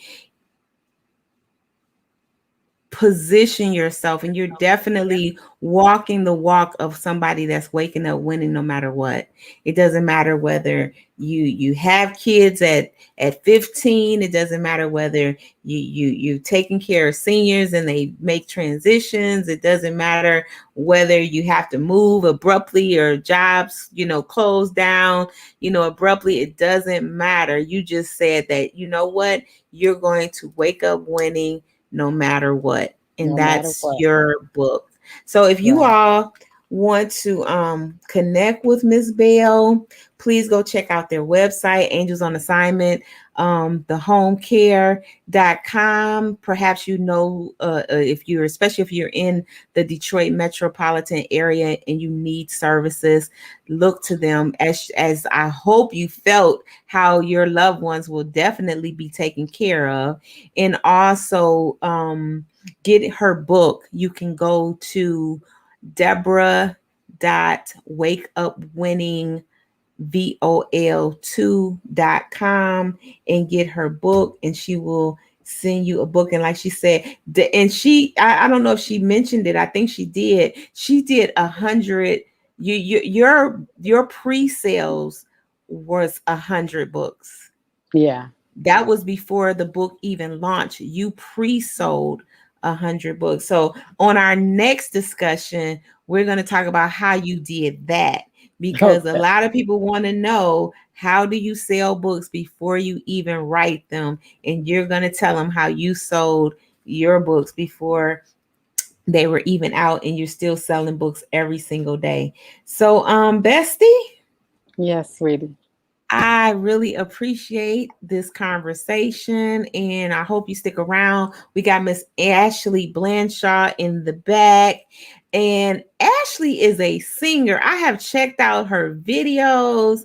I put her a little comment in there. I said, "Can you sing to us tonight?" But I don't know if she saw my little comments back there. But she's also a singer-songwriter, and she has a new book out, and she's just amazing. I have just kind of poked in on her while she does her live videos and things of that nature. So are you going to hang around and stay with us, or are you going to take off? I am going to, first, I want to just thank you so very much for all that you do. Absolutely. And you have to let me let you say my love, please. Go ahead. I love you from the bottom of my heart. And there's nothing that I would not do for you.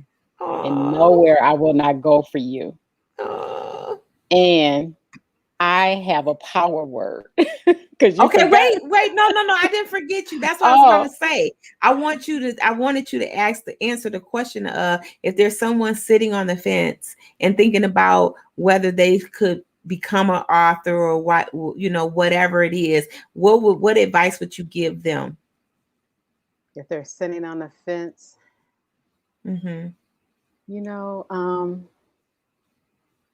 my story was faith over fear.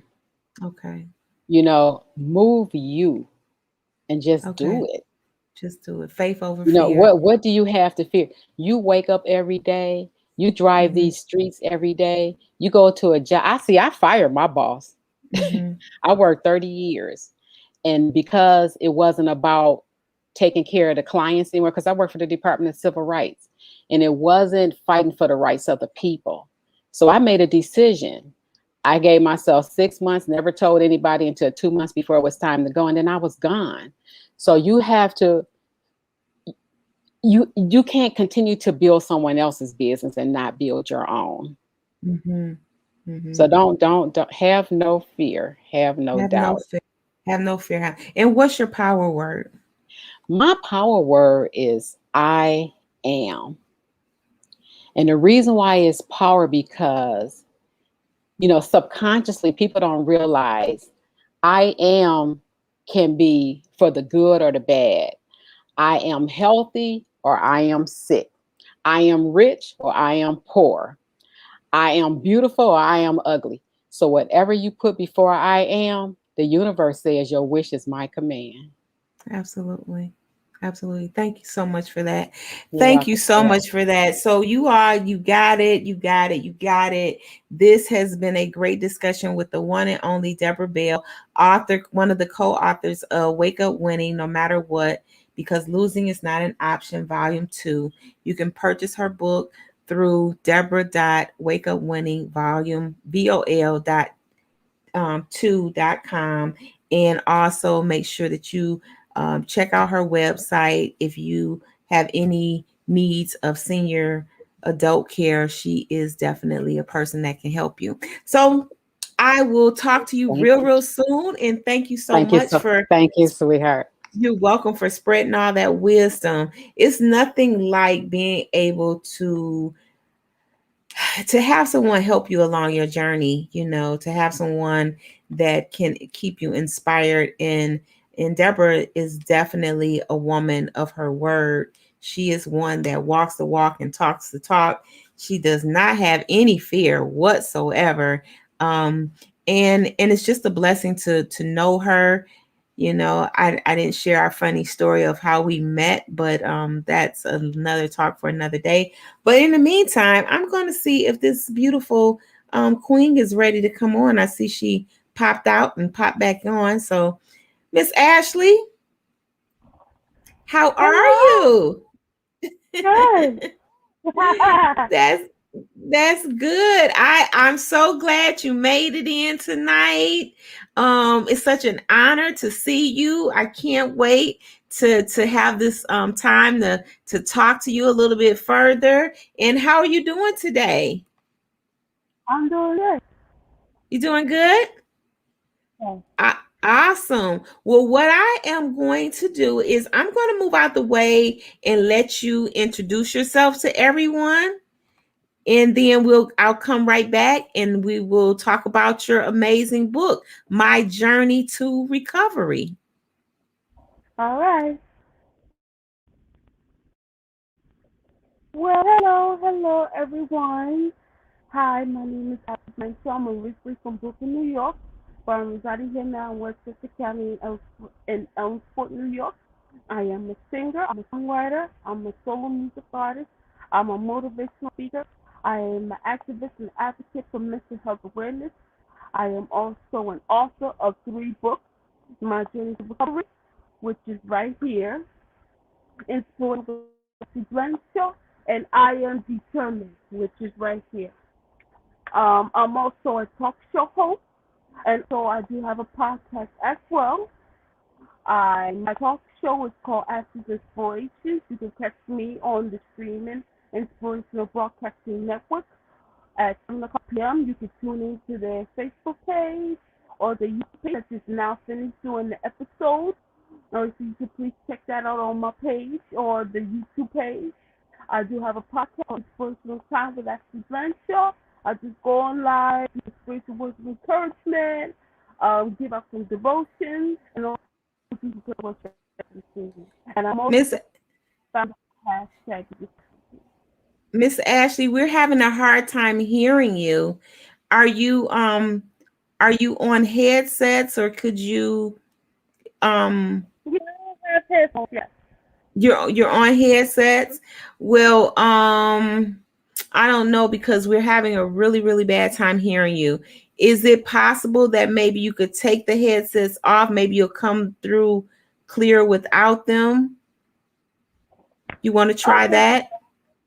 Yeah. Okay, try that. Try and see if that's better.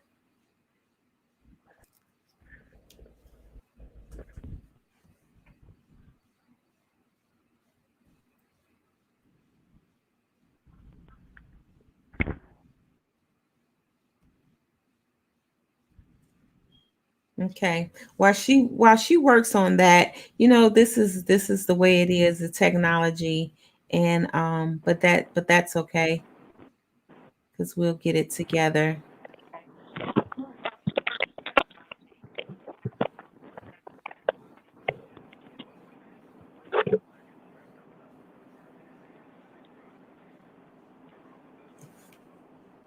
Can you hear me, love? Yeah. Okay. Let me see if that's better.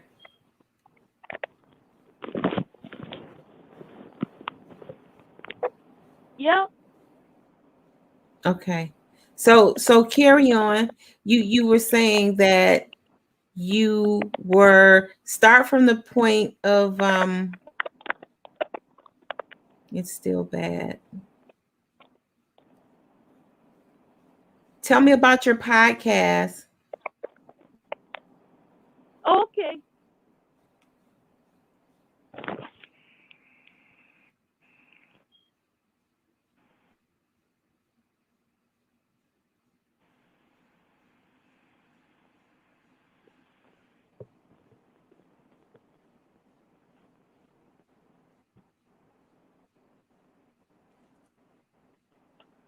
All right, so I do have a podcast. I do have a talk show and a podcast. My talk show is called Ashley's Inspirations. You can catch me live on the Streaming Inspirational Broadcasting Network. All right, and also my podcast is called Inspirational Time with Ashley Blanchard.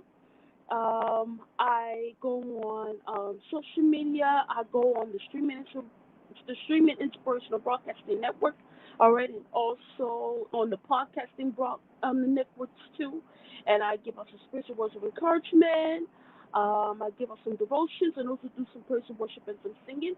And also, like I mentioned earlier too, that I am the founder of the hashtag Love Yourself campaign for mental health awareness. It's a battle that I'm suffering from. All right, it was a battle that I was suffering from for 21 years, but now I'm celebrating 21 years of being sober from mental health illness. Yes, thank God, I'm celebrating 21 years of being sober from mental health illness. So my campaign is about increasing self-confidence, self-love, self-care, self-empowerment, and also increase, the talks about mental health awareness. So that's a little bit more about me. And also, I I do have love solo it. music albums out too. I just released recently released my third one, so please check it out. Well, I have your information scrolling below, plus including your email and your Facebook page. So if someone wants to follow you on Instagram, they're able to follow you as well. And we are so excited to have you here this evening. There is quite a bit of static, so I don't know if we're going to be able to carry on our discussion, but I do want to ask you some questions. And what I'll do is I will unmute you after I ask the question to try to get out as many questions as we can during this time that we're together. And Ashley, if we're not able to get through this interview, I definitely want to extend the platform for you to come in at a later time when we can work out these technical difficulties, because sometimes, that's just the way it is. It's gremlins that kind of mess up things sometimes, but because we're deliberate about getting this information out, we will definitely get it out in whatever type of way we can. Sometimes we can't do it when we want to, but we'll definitely do it, even if we have to meet on Instagram and do it together on Instagram. We'll meet there as well. So Ashley, first of all, before I unmute you, I want to understand, how did you come up with the title My Journey to Recovery?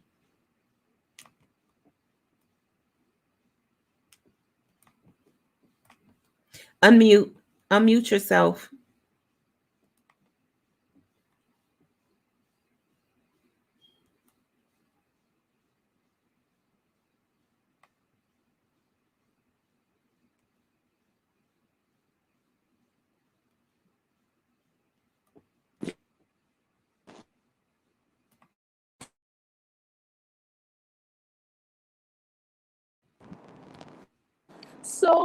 So my first book right here, my journey to oh, my journey to recovery is about me talking about my story, talking about my testimony. As I mentioned earlier, this year I'm celebrating 21 years of being sober for mental health illness. It was a tough journey. It was a rough battle, or with God's healing and strength, I overcame it. So it was a vision back in December 2019, all right, that God has given me, to share my testimony, because last year it was 20 years, but this year's 21 years. And so I overcome so much that, I want to be a blessing to others. I want to be encouraging to others. I want to minister to others, that is saying that no matter what battle or addiction that you go through, God is going to heal you, God is going to restore you, and God is going to help you overcome. Just keep on focusing on our being successful. Keep on focusing on speaking positive things over your life. And so I want to use my testimony and my story through this book, just encourage people, just inspire people. I want the people, to be blessed by it. I want my story and my testimony to minister to others, that no matter what battle or addiction, no matter what learning disability, because I also suffer from a learning disability too, myself, I suffered, from a speech problem. And then I struggled, with self-confidence. I struggled, with self, empowerment, self-love, and self-care. All right, so I decided, to share my testimony and my story through this book and just encourage people that no matter what you're going through, God is still in control. You got to understand that the battle is not ours, it's the Lord's. All right, we got to understand that God is going to make a way for us. God is going to heal us. God is going to, going to see us through. God is still in control, because when we look at Psalms 121, and it says, I will lift up my eyes until the hills from which cover my help. My help comes from the Lord, which made heaven and earth. We got to understand that our help comes from God. Whatever we need, God's got us. If we read from chapter 4, verse 19, we know that we serve a God that can what? Supply all of our needs through Christ Jesus. So we got to understand that God is going to make a way for us. And that is how I got this book. Because it wasn't my journey to recover. Absolutely. Absolutely. Hold on one second, y'all. I'm gonna play something for you guys, because we're having a little problems, but I'm about to settle all of this. I'm about to fix all of this, so don't go anywhere, anybody. Actually, I'm gonna mute you, but I'm about to do something, okay? Because we can't go on with this like this, but I'm going to find something that I really enjoyed, and just let them know. Okay, I want to do this one. So I'm having this discussion with Miss Ashley Blanchard. We're having some situations. I like to call them situations, but I have something that I am going to do, which I'm going to introduce you to her music. I want you to also reach out to her either by her Facebook or Instagram. Send her a email, just letting her know how important she is to you by her showing up here. See, this is still all about the authors. This is all about the authors. And becoming an author is a process. She mentioned a lot of things. She struggled with some learning disabilities, struggled with some things of not having confidence. But I just want to show you that no matter what you can recover from, no matter what, you can keep pushing. Like Miss Bell was on earlier, waking up winning no matter what, like these are the messages that, because doesn't matter what we continue to go through, we can still get through it and we can still come through the other side. So I just want to, Ashley, with your permission, I'm going to share some of one of the YouTube videos that I fell in love with, and for our viewers.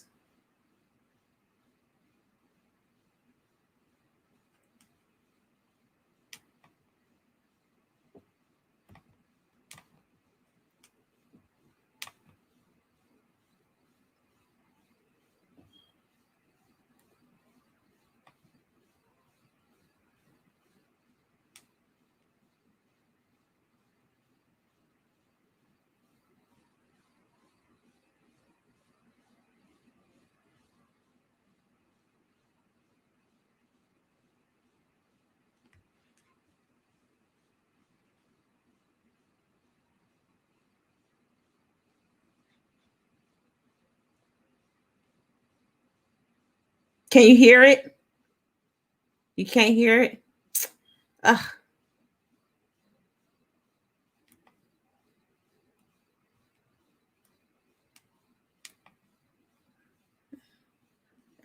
I don't know why you can't hear it.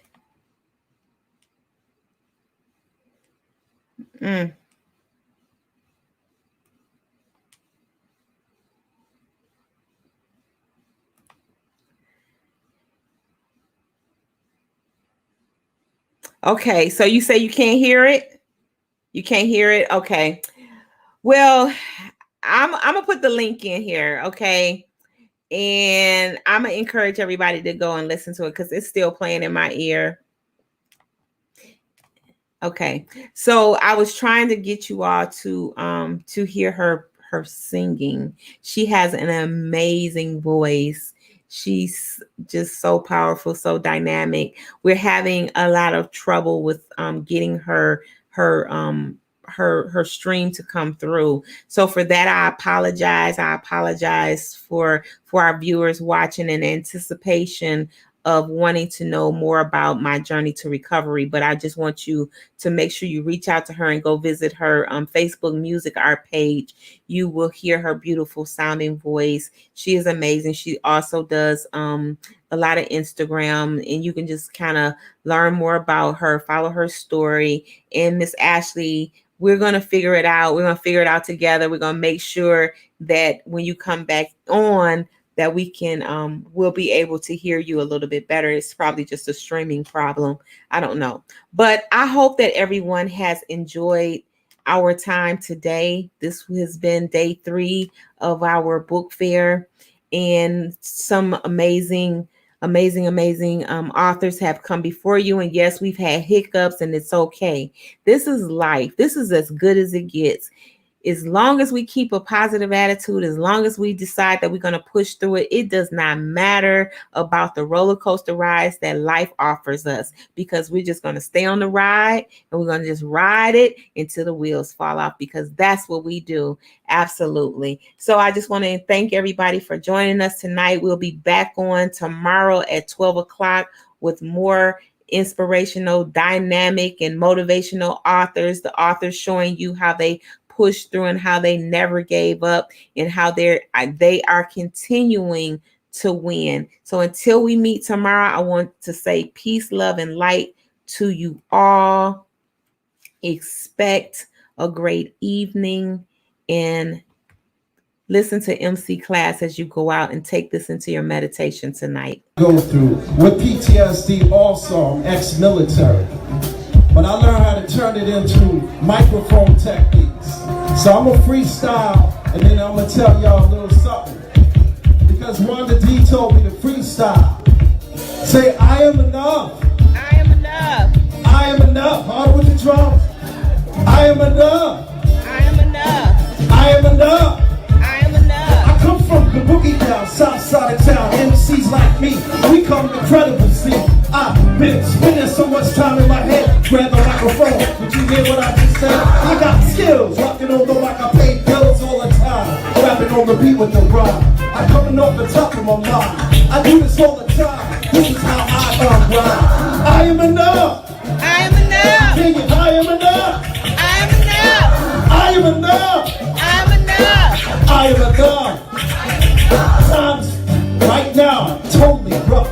Every time I'm dealing with this stuff, I grab the microphone and I don't bluff. For when I hold the microphone, I'm like the bluff. Sit back and watch the crowd rock. I grab the microphone non-stop. Blast the microphone is, I got a bonus to grab this mic and do just what I like. Too much hesitation, I had to take a turn. Sit back, relax, so I can unwind. Messing with my mind. Now I gotta come out here and show this one time that I could unwind. Say a little stuff that was on my mind. And this is how we do. Are y'all with me? I'm with you too. Say I am enough. I am enough. Say I am enough. I am enough. Come on, times are tough and you know it's rough, but say I am enough. I am enough. Say I am enough. I am enough. I am enough. I'm from the Bronx, baby.